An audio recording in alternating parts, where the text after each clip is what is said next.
Hey there, CEOs. Welcome to today's Thursday short of the Wedding Pro CEO podcast. I'm your host, Brandee Gar, and as always, I'm here to help you, the wedding industry entrepreneur, to build a profitable wedding business that you actually love. On today's show, I want to share 3 mistakes that I see happening so often in the wedding industry. I work with so many wedding pros, and I absolutely love getting to dig into their business and really figure out what is causing some of their stress, either lack of profit or lack of time or just overwhelm or burnout, or that they're trying to build a team, all the things. There's so much that can go on behind the scenes that's causing them to really not love their business or to not be profitable. But I see the same mistakes over and over and over again. And so I thought, what better way to share them than to come onto the podcast and say, these are the top 3 mistakes I see wedding pros making, and I want to help you to avoid them.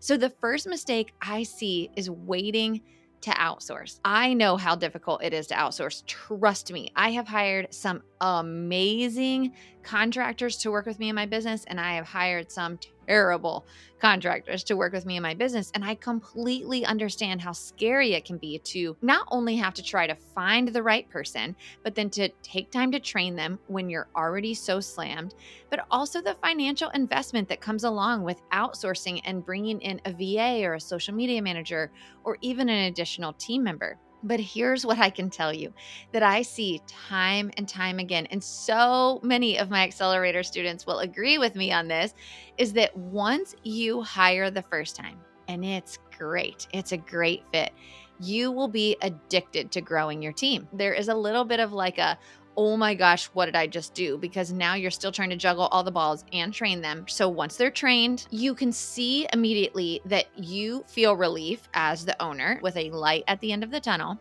right? So once they're trained, first of all, your shoulders start to release just a little, right? You also start to see the revenue really start to ramp up in your business because now you are free from so much of the back end junk work that you shouldn't have been doing in the first place.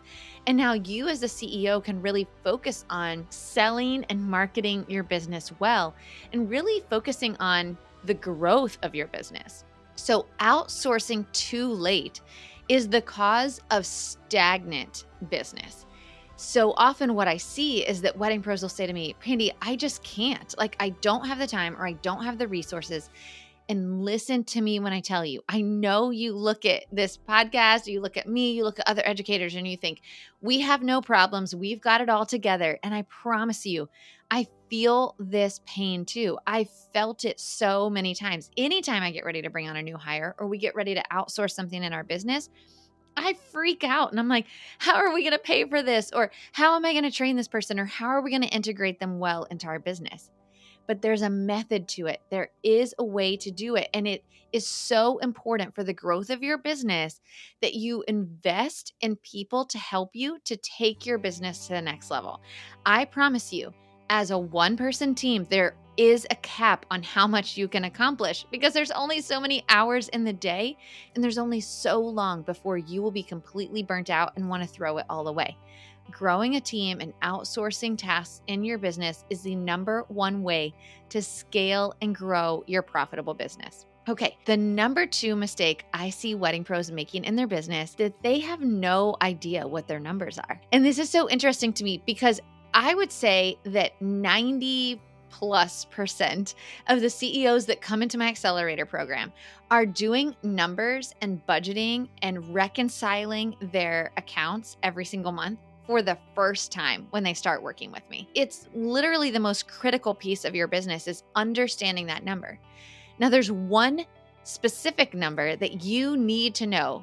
And if at any point in your life, somebody comes up to you and says, what is this number? You should be able to rattle it off of your head in a second. And that's your break-even number. What is the number you must make every single month? Cash in the bank. What is the number you must make every single month to break even? To pay yourself, to pay all of your staff, to pay all of your bills. What is that number? If you cannot rattle that number off in 1 second, please come DM me on Instagram and I will give you some tools and resources that can help you to figure out that number right away because that is the most important number in your business is your break-even number. So come DM me if you don't know that number and let's talk, okay? All right, the last mistake that I see wedding pros make so often in their business, and this one kind of breaks my heart a little bit because it really has to do with your mental health and it has to do with your physical health and it has to just do with the longevity of your business. And that is not understanding and not defining what success means to you. And what I mean by that is that with social media, it can be so easy to see somebody say, I'm making $1 million a year, or I'm making $50,000 a month, or we do 600 weddings a year. And that can make you feel inferior. It can make you feel like you're not doing enough. It can make you feel like you don't know what you're doing or that you're not good enough or you haven't reached that level of success. But success looks different for all of us. And I even still get caught up in this so often. And I teach about this. And I'm really, really protective of my mental health in this area because I know how important it is. And I still get caught up in it. I'll give you an example. There's a coach that I follow on TikTok. I actually really like her content a lot. She's very empowering. She's very woman focused. She's like, you can do this. Just put it out into the universe. And I really enjoy her content. It's very high energy, very high power. But I start to feel inferior sometimes because she talks about how she makes $100,000 a month. Okay. And she has no kids. She has no partner. And I start to think to myself, that's amazing. And sometimes I'll get caught up in thinking I want that too. And then I start to realize she is literally on TikTok every hour of the day, all day, every day. She talks about how you need to be on your stories and on TikTok and on Instagram and on all your social media. And you need to be doing live teachings twice a day. And she talks about all these things. And I'm like, that's amazing. And I'm so intrigued by how this works for her. But that isn't the life that I want. That's not success for me. I figured that out really, really quickly at the beginning of this year when I had made a goal of being on TikTok 3 times a day, making 3 TikToks a day. I don't know about you guys, but that's I may go back to it. I don't know. But I have stopped that goal for a while because it was consuming my every thought. Was how do I make 3 TikToks a day? How do I make 3 TikToks a day? I always felt like it was this beast that I had to keep feeding. If I didn't feed it, it was going to eat me up, right? And that overwhelmed me, really genuinely was tanking my energy because I was just so much I have to meet this goal. I have to meet this goal. When in reality, what success is to me is a business that serves and impacts others, both couples that are getting married and wedding pros that are serving those couples. But I want to do it in a way that does not consume my every thought and does not consume my every minute. I want to be able to show up and serve well in the energy that I have.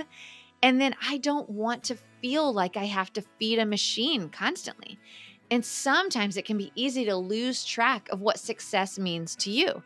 Success to me is being able to pay all of our bills and to live a comfortable lifestyle, to be able to travel a bit with my family and to spend time with my family without thinking about the 72 things I need to be doing instead.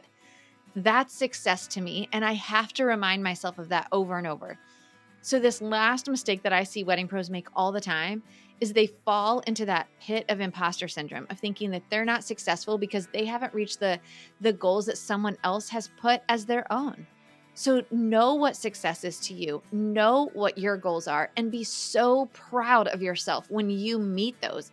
You can always extend them. You can always push yourself a little bit further, but make sure that success is defined by you and your family and not by someone else you see on the internet. So important. You guys, thank you so much for letting me show up here every single week and for being part of the Wedding Pro CEO community. If you're not already part of our free community on Facebook, please come over and join us. You can drop down into the show notes below, click the link, and come join us because we'd love to encourage you as you build the profitable business that you've always loved. It's such a thriving community, and I absolutely love getting to interact with all of you over there. I cannot wait to see you inside the community, and I will see you next time.